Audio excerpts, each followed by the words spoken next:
Hai, sahabat YT Artikel 2. Apa kabar kalian semua? Semoga kalian semua dalam keadaan sehat. Amin. Sebelum melanjutkan ke ceritanya, jangan lupa tinggalkan like, komen, dan subscribe. Karena dengan like dan komentar kalian, yang semakin membuat admin semangat mengupload lanjutan ceritanya.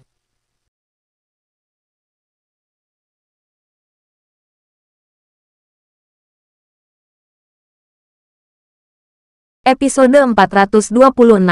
Kisah Aditya, anak bos besar yang berpura-pura miskin. Adegan ini membuat semua orang yang hadir sangat terkejut. Wahyu yang bermartabat dari Toraja benar-benar berlutut di hadapan Aditya. Dapat dimengerti jika Aditya memiliki status tertentu.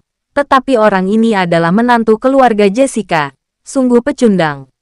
Tidak ada seorang pun yang terkejut saat mereka menyaksikan Wahyu berlutut di kaki Aditya. Tidak percaya dengan apa yang mereka lihat. Tuan Aditya, itu semua karena pemerintahan saya yang lemah.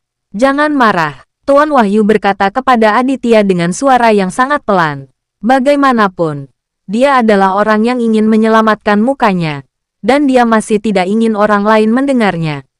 Aditya melirik Wahyu yang sedang berlutut di lantai. Tapi dia tidak marah.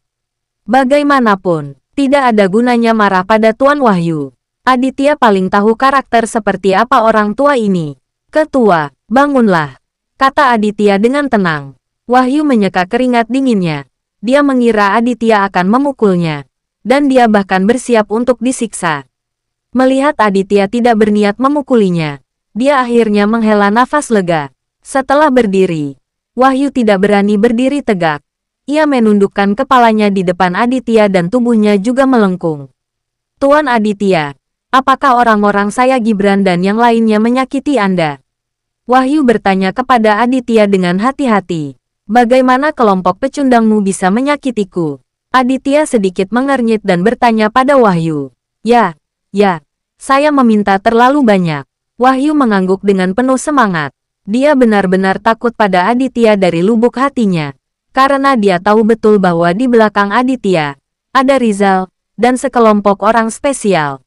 Anggota tim, kekuatan seperti itu, mengerikan. Tuan Aditya, siapa Anda sebenarnya? Adri berada di samping Aditya. Dia memandang Aditya dengan mata tercengang dan bertanya. Berhenti membicarakan hal ini. Adri, bukankah saya baru saja meminta Anda membayar kembali 10 kali lipat harganya? Mengapa Anda tidak pergi saja?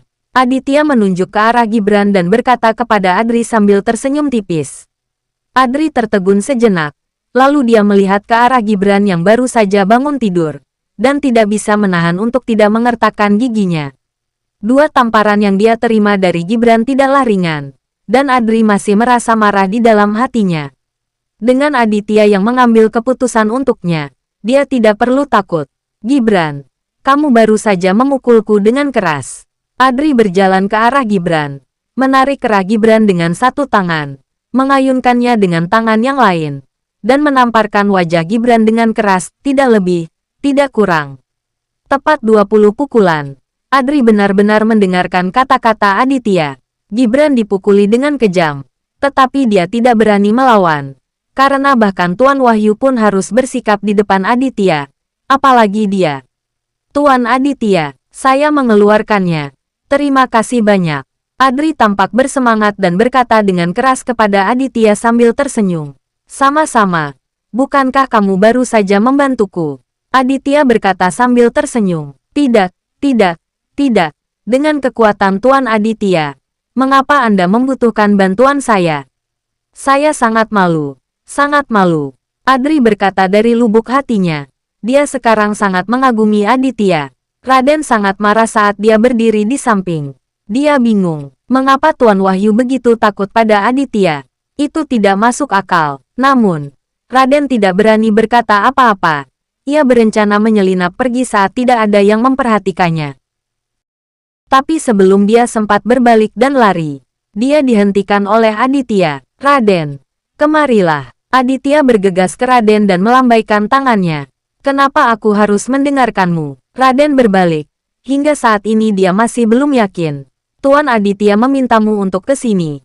Jadi datanglah ke sini secepat mungkin. Wahyu melotot dan berkata dengan marah kepada Raden.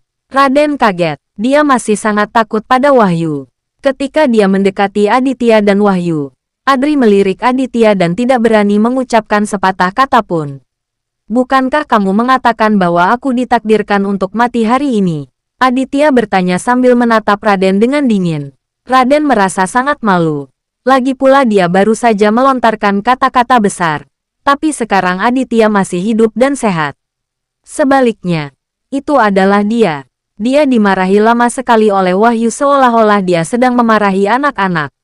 Kakak ipar, maafkan aku. Aku tidak tahu sebelumnya. Jepret. Sebelum Raden selesai berbicara, Aditya menamparnya. Siapa kakak iparmu? Aditya bertanya dengan dingin. Raden sangat tertekan hingga hampir pingsan.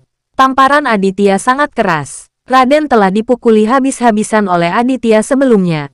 Bagaimana dia masih bisa menahan pukulan ini? Aditya, jangan melangkah terlalu jauh. Raden sangat galak pada Aditya. Kamu kenal dia, kan? Keluarkan dia dan didik dia. Aditya terlalu malas untuk memperhatikan Raden lagi dan berkata kepada Wahyu. Baik, Tuan Aditya, saya pasti akan membiarkan dia menerima pelajaran. Wahyu dengan cepat menyetujui. Dan kemudian melambaikan tangannya kepada anak buahnya. Tarik Raden keluar untuk menyambutnya. Ya. Tuan Wahyu anak buah Wahyu langsung mengiyakan dan bergegas menghampiri. Beberapa dari mereka menyeret Raden keluar seperti anjing sampai mati. Ah Tuan Wahyu, mohon ampun. Tuan Aditya, kasihanilah aku. Aku tahu aku salah. Raden berteriak dan melolong. Tapi tidak ada gunanya dan tidak ada yang memperhatikannya. Akram sudah lama berhenti berteriak. Ia tak berani menyelinap pergi.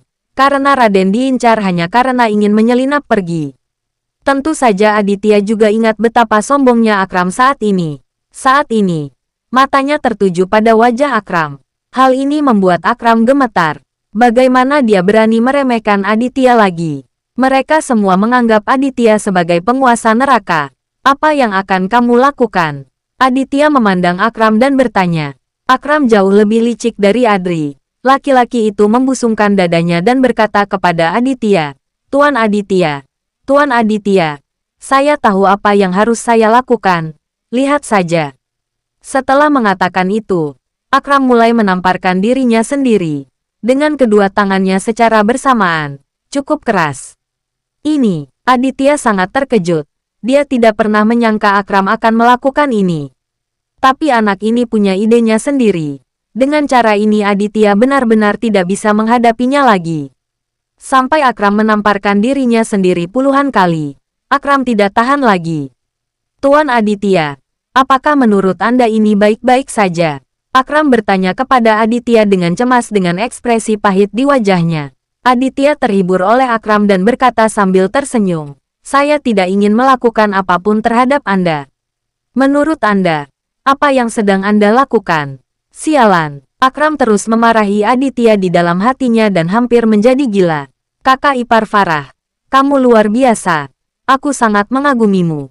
Rasti itu berjalan mendekat dengan memutar pinggangnya dan mengedipkan mata pada Aditya. Dia akhirnya tahu betapa tak terduganya Aditya. Bahkan sosok seperti Tuan Wahyu pun begitu takut pada Aditya. Betapa menakutkannya latar belakang Aditya. Aditya melirik Rasti tanpa berkata-kata. Dia juga bingung karena ada wanita seperti itu yang bisa bertindak sesuai dengan keadaan. Saudari Farah, aku tidak menyangka kakak iparku begitu kuat. Apa yang dia lakukan? Setelah Jessica sadar, dia mendekati Farah dan bertanya dengan ragu. Bersambung.